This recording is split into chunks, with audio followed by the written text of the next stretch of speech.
السلام عليكم، ازيكم حبايبي؟ عاملين ايه؟ دلوقتي احنا هنعمل مع بعض الكابوريا، وانا كنت وريتكم ازاي ننضف الكابوريا ونغسلها كويس من اي حاجة موجودة فيها. دلوقتي احنا هنعمل يا جماعة الكابوريا. احنا محتاجين مادة دهنية، لو موجود زبدة موجود، مش موجود يبقى احنا عايزين معلقتين سمنة، وعايزين بصلايتين كبار مفرومين، وعايزين فصين توم مفرومين، واتنين ليمونة متقطعة شرايح زي ما انتوا شايفين كده يا جماعة. والخلطة بتاعتنا بتاعت السمك اللي احنا كنا عاملينها، وهنحط حلة على النار.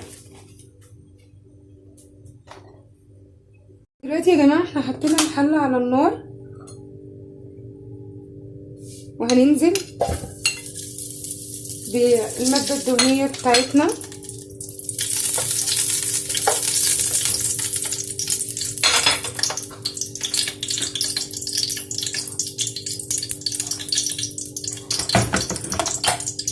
وعلى طول هننزل هنا بالكابوريا. بسم الله الرحمن الرحيم.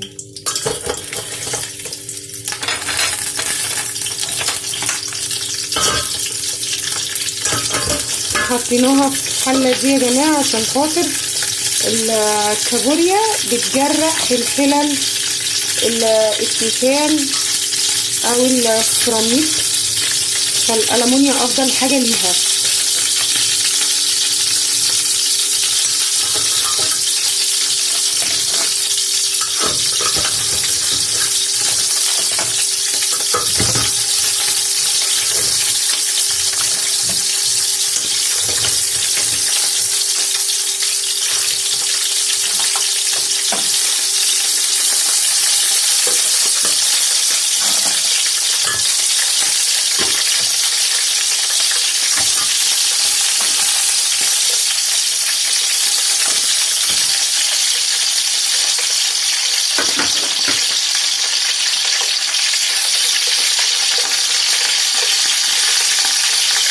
دلوقتي يا جماعة احنا هننزل بالتتبيلة بتاعتنا زي ما انتم شايفين كده،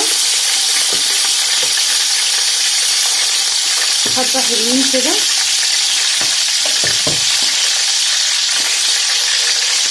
وهننزل بالبصل بتاعنا كله.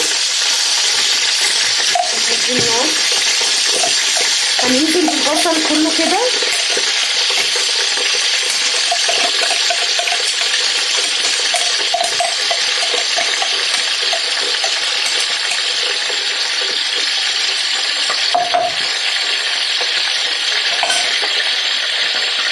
وهننزل بالليمون والثوم الشرايح. لو عندك فلفل اخضر ممكن تقطعي برضو شرايح، انا هنا مكتفيه عشان خاطر التتبيله فيها فلفل كتير.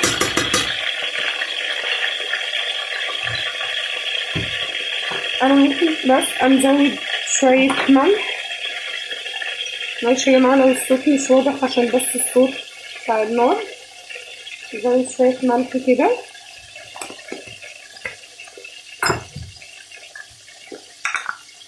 ونزود كمون،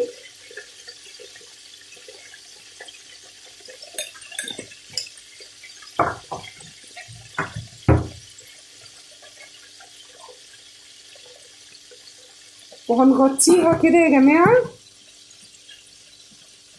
ونجيب فوطة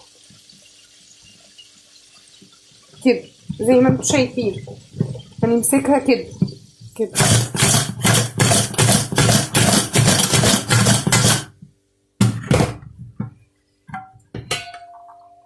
اهي اتقلبت، وهنغطيها ونسيبها على النار. هي هتستوي وهتبتدي تنزل ميه كده منها وهتستوي وكده يا حبايبي. خلاص الكابوريا معانا خلصت اهي، وطلعناها وحطيناها في طبق زي ما انتوا شايفين اهو. طبعا الكابوريا يا جماعه بقى للناس الاكيله الغاويه الحاجات ديت، عارفين الكابوريا قد ايه طعمها حلو وجميل.